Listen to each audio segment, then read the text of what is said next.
پہلی بات یہ کہ مروان کون تھا؟ مروان حضرت عثمان غنی رضی اللہ تعالیٰ عنہ کے چچا حکم کا بیٹا تھا، سگا چچا زاد تھا، اور نبی کریم علیہ السلام نے اس کے باپ کو شہر بدر کیا تھا طائف میں، اور بعد میں حکم دیا تھا کہ جو میرے بعد ہوں گے میرے خلفاء وہ اس کو اور زیادہ دور کریں گے۔ پہلے دونوں خلفاء نے نبی پاک علیہ السلام کی ہدایت کے مطابق اس کو اور دور کیا تھا، اور حضرت عثمان غنی رضی اللہ تعالیٰ عنہ اس کو واپس لے آئے تھے۔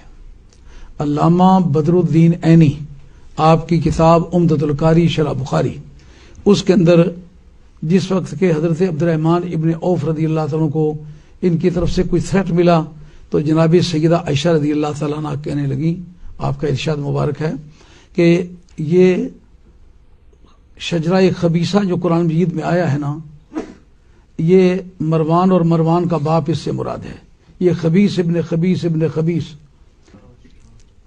انہوں نے فرمایا یہ ملعون بن ملعون بن ملعون ہے۔ صاحب روح المعانی نے بعد ذالک زنیم اس کی تفسیر میں ایک ایسی تفسیر لکھی ہے جو میں اس وقت بیان نہیں کر سکتا، جس نے اہل علم حضرات صبح نکال کے دیکھیں، حکم کے اندر وہ عیب بتلایا ہے کہ نہ وہ انسانی شرافت میں کسی طرح کھپتا ہے، نہ انسانی معاشرہ اس کی کسی طرح قبول کرتا ہے۔ دنیا کا ذلیل ترین کام ہے جو اس آدمی کے ذمہ ہے۔ جب یہ واپس لے آئے ان کو، اس صحابہ کرام رضوان اللہ تعالی مجمعین نے پوچھا کہ آپ ان کو کیوں واپس لے آئے جب سرکار نے ان کو نکالا بھی تھا اور حق ایک کو حکم دیا تھا اس کو دور کرنا؟ تو انہوں نے جواب میں ارشاد فرمایا حضرت عثمان غنی رضی اللہ تعالیٰ نے کہ سرکار نے مجھ سے وعدہ فرمایا تھا، میں نے درخواست کی تھی، سرکار نے وعدہ فرمایا تھا کہ میں انہیں واپس بلا لوں گا، لیکن اس کے راوی اکیلے حضرت عثمان غنی رضی اللہ تعالیٰ۔ اب خلیفہ رسول ہیں، ان کے بارے میں نہ کوئی کمزور رائے ہم قائم کر سکتے ہیں نہ کوئی بری بات کر سکتے ہیں، لیکن صحابہ کرام نے اس پر بڑا جھگڑا رکھا کہ آپ کو یہ حق نہیں تھا ان کو واپس لاتے؟ اگر سرکار نے وعدہ کیا تھا تو سرکار کی زندگی میں دہراتے، اور اگر نہیں دہرایا تھا تو ان کے وصال کے بعد پھر آپ دو پہلے خلافتیں گزری ہیں ان کے زمانے میں کیوں نہیں دہرایا؟ بہرحال یہ صحابہ کرام اور خلفاء راشدین کی باہمی گفتگو ہے، اس بارے میں ہم حصہ دار نہیں ہیں۔ اس کو بلا کے بھی لائے اور اس کو بیٹی کا رشتہ بھی دیا۔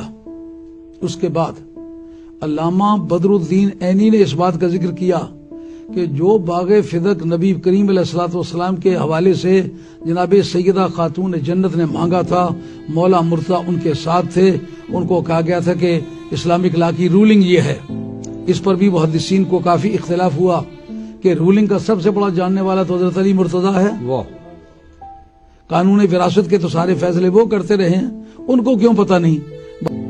حضرت عثمان غنی رضی اللہ تعالیٰ عنہ نے جب اس کو بلا کے اپنی بیٹی دی تو اس کو وہ باغ فدق بھی دیا جو نبی کی بیٹی کو نہیں دیا جا سکا تھا، وہ اس کو دیا گیا۔ اور افریقہ کی 4 لاکھ درہم سالانہ آمدنی جو تھی وہ بھی بغیر کسی وجہ کے اس کو دی۔ یہ 2 چیزیں اس نے عالم اسلام کی سمگل کی ہیں پہلے، یعنی ایک باغ فدق جو نبی پاک علیہ السلام کی بیٹی کو نہیں دیا گیا، اس کو دیا گیا، وہ اس کے جبر سے لیا گیا، وہ کرنا کوئی ذریعہ نہیں تھا اس کا۔ 4 لاکھ سالانہ درہم کی آمدنی جو ہے افریقہ کی وہ اس کو دی گئی جس کا کوئی جواز نہیں تھا۔ مختصر یہ کہ مروان کے اس ستم ظریفیوں کے نتیجے میں جو مصر تھا وہ تہو بالا ہو رہا تھا۔ بالآخر وہ لوگ اکٹھے ہو کر کے آئے کہ آپ اس وقت اپنا گورنر واپس کر کے کوئی ایسا آدمی دیں جو اس خاندان سے تعلق نہ رکھتا ہو۔ اس موقع پر صحابہ کرام جو مدینہ طیبہ میں تھے، اکابر صحابہ جو سرکار دو عالم علیہ الصلوۃ والسلام کے مجلس شورا کے ممبران رہ چکے تھے اور اس خلافت کے بھی وہ ممبر تھے، اور اس قانون ساز اسمبلی کے اور جو مجلس شورا کے وہ ممبر تھے، سارے اکٹھے ہو کر کے آئے اور کہا کسی اور آدمی کو آپ بھیجیے۔ اس وقت محمد بن ابی بکر کو تیار کر کے بھیجا گیا۔ جس وقت وہ جا رہے تھے ان کے ساتھ ٹیم بھی جا رہی تھی، وہ مصری لوگ بھی آئے ہوئے تھے، تو راستے میں انہوں نے اچانک دیکھا کہ ایک اونٹنی جا رہی ہے، اس پر ایک کالے سے رنگ کا غلام بیٹھا ہوا ہے۔ اونٹنی کو ساتھی پہچان گئے، انہوں نے جا کر گھیر لیا، کہا کون ہو، کہاں سے آئے ہو، کیا قصہ ہے؟ اس کو چاروں لاچار یہ ماننا پڑا کہ یہ اونٹنی حضرت عثمان غنی رضی اللہ عنہ کی ہے، اور میں ان کا نمائندہ ہوں، مصر میں جا رہا ہوں۔ انہوں نے کہا کوئی کتاب، کوئی رکا، کوئی چٹھی؟ انہوں نے کہا کچھ نہیں ہے۔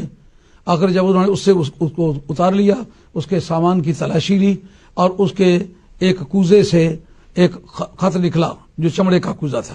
جب اس کو پھاڑا، دیکھا بیچ میں لکھا ہوا ہے کہ جو یہ آدمی پہنچتا جائے اس کی گردن اتار دو، اور تا حکم ثانی انتظار کو ہم کیا کرتے ہیں۔ جب انہوں نے یہ دیکھ لیا، ان کا اس بیچارے کو ملازم ہے، کچھ نہیں کہنا چاہیے، واپس چلنا چاہیے۔